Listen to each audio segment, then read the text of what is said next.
नमस्कार, बहुत स्वागत है आपका न्यूज़ 18 के डिजिटल प्लेटफॉर्म पर। मैं हूं आपके साथ अंशिका पाठक। हॉर्मुज़ स्ट्रेट एक बार फिर बंद हो गया। शनिवार को 2 भारतीय जहाज़ों पर गोलीबारी हुई। गनीमत ये रही कि इसमें कोई नुकसान नहीं हुआ। कंफ्यूजन के कारण गोलीबारी हुई क्योंकि शनिवार को पता ही नहीं था कि हॉर्मुज़ खुला है या नहीं। शुक्रवार को ही हॉर्मुज़ स्ट्रेट को खोला गया था, लेकिन अमेरिकी राष्ट्रपति ट्रंप की धमकियों और नाकाबंदी के कारण इसे फिर बंद कर दिया गया। अमेरिका और ईरान की जंग अब उस मोड़ पर पहुंच चुकी है जहां बातचीत भी चल रही है और गोलियां। दोनों देशों के बीच सीजफायर करवाने की कोशिशें हो रही हैं, लेकिन बात बनने की बजाय बिगड़ती हुई दिख रही है। अमेरिकी राष्ट्रपति डोनाल्ड ट्रंप जहां अपनी जिद पर अड़े हुए हैं, तो ईरान भी पीछे हटने को तैयार नहीं। ट्रंप की धमकियों के कारण ईरान ने हॉर्मुज़ स्ट्रेट को फिर से बंद कर दिया है। ट्रंप का कहना है कि किसी को ब्लैकमेल नहीं करने देंगे। इस बीच ईरान का कहना है कि अमेरिका के साथ किसी फाइनल डील पर पहुंचने में अभी बहुत लंबा सफर बाकी है। अब अमेरिका और ईरान जंग की बड़ी बातें क्या है, ये जल्दी से समझिए। हॉर्मुज़ फिर बंद हो चुका है। इजराइल लेबनान में सीजफायर के बाद ईरान ने हॉर्मुज़ स्ट्रेट को खोल दिया था। कई जहाज गुजरे भी, लेकिन शनिवार को इसे फिर से बंद कर दिया गया। IRGC ने 2 भारतीय जहाजों पर गोलीबारी की है। अमेरिका की नाकाबंदी जारी है। हॉर्मुज़ स्ट्रेट के आसपास अमेरिकी नौसेना की नाकाबंदी अभी जारी है। ईरान का कहना है कि जब तक नाकाबंदी नहीं हटती है तब तक हॉर्मुज़ बंद रहेगा। ईरान ने अमेरिका पर दगाबाजी करने का आरोप लगाया है। ट्रंप की धमकी। अमेरिकी राष्ट्रपति ट्रंप ने धमकाते हुए कहा कि हॉर्मुज़ बंद करके ईरान अमेरिका को ब्लैकमेल नहीं कर सकता। उन्होंने धमकी दी कि अगर सीजफायर खत्म होने से पहले कोई समझौता नहीं हो पाता है तो वो सीजफायर को खत्म कर देंगे। उन्होंने कहा कि अमेरिकी नाकाबंदी जारी रहेगी।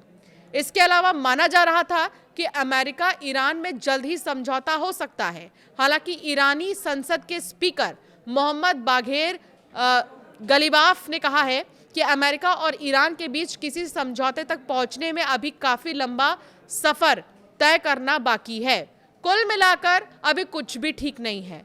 सीजफायर कब तक रहने वाला है या कब खत्म हो जाए, कुछ भी कहा नहीं जा सकता।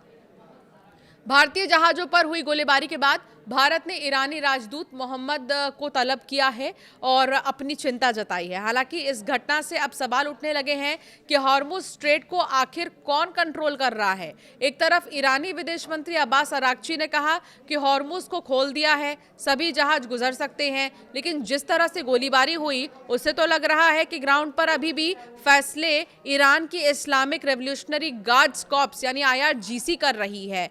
28 फरवरी को जब अमेरिका और इजराइल ने मिलकर हमला किया था तो ईरान ने हॉर्मुज़ स्ट्रेट को बंद कर दिया था। यहां से गुजरने वाले जहाजों पर हमला हुआ।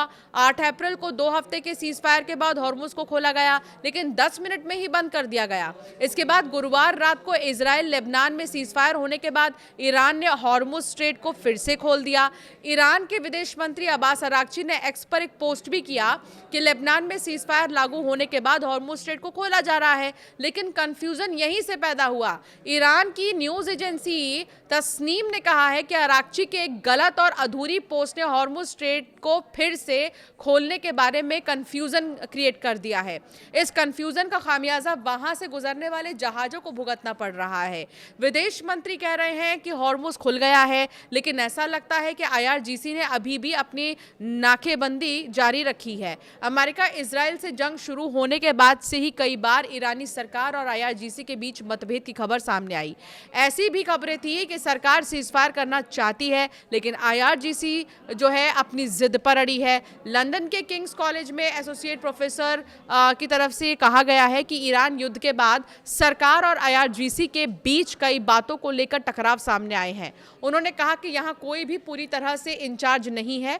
हॉर्मुज़ की कमान IRGC के हाथों में है और वो अराक्ची के इस बयान से सहमत नहीं है कि वो खुला है। शनिवार को जिन 2 भारतीय टैंकरों पर गोलीबारी हुई उसमें एक सुपर टैंकर भी शामिल था, जिसमें लगभग 20 लाख बैरल इराकी तेल ले जा रहा था। इन जहाज़ों पर जिस तरह से गोलीबारी हुई वो दिखाता है कि हॉर्मुज़ पर अभी भी IRGC ही कंट्रोल कर रहा है। इसके बाद ट्रंप ने भी कहा कि उन्हें भरोसा है कि ईरान युद्ध को खत्म करने के लिए एक समझौता जल्द ही तैयार करने वाला है और इससे हो भी जाएगा।